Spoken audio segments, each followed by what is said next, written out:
Le colonel Assimi Goïta, président de la transition malienne, a dépêché des émissaires en Mauritanie ce mardi 18 janvier 2022. La délégation malienne était dans le pays afin de demander des conseils et recueillir des orientations sur les conclusions des assises de la refondation tenues fin décembre 2021 au Mali. Cette visite intervient surtout dans un contexte difficile où le Mali est sous sanction de l'Union économique et monétaire ouest-africaine et de la communauté économique des États de l'Afrique de l'Ouest. Le chef d'État mauritanien a affirmé sa solidarité et son soutien à son pays voisin.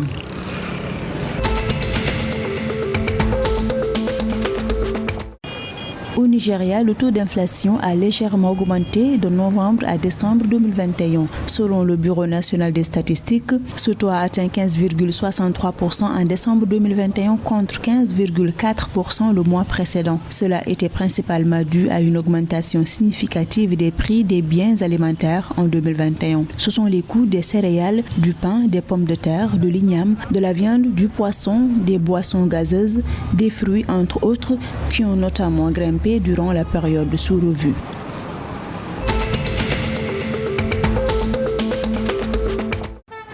Selon la note sur les évolutions économiques récentes de l'Agence nationale de la statistique et de la démographie, ANSD, le produit intérieur brut du Sénégal a progressé de 2% au troisième trimestre 2021. Une embellie attribuable à l'accroissement des valeurs ajoutées du secteur primaire de 3,3%, du secteur secondaire de 2,7% et du secteur tertiaire de 2,6%. L'ANSD note également que la production industrielle s'est renforcée et a enregistré une hausse de 19,1% en glissement annuel sur la période.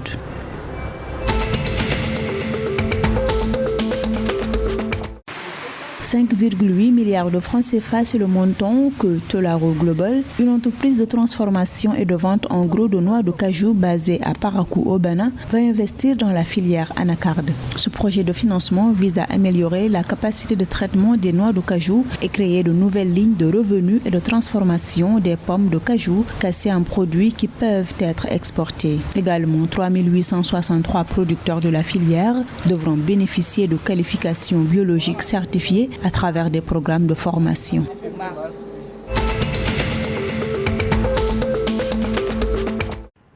La production ivoirienne de cacao sur la campagne 2021-2022 en cours devrait connaître une baisse d'environ 10%, révèle le Conseil du café cacao. Ainsi, la récolte de la campagne principale d'octobre 2021 à mars 2022 est projetée à 1,55 million de sacs de 60 kg contre 1,75 million de sacs en 2020-2021. Quant à la récolte intermédiaire d'avril à septembre 2022, 600 000 tonnes de cacao devraient être enregistrées. Ceci portera le total de la campagne entière à 2,15 millions de tonnes.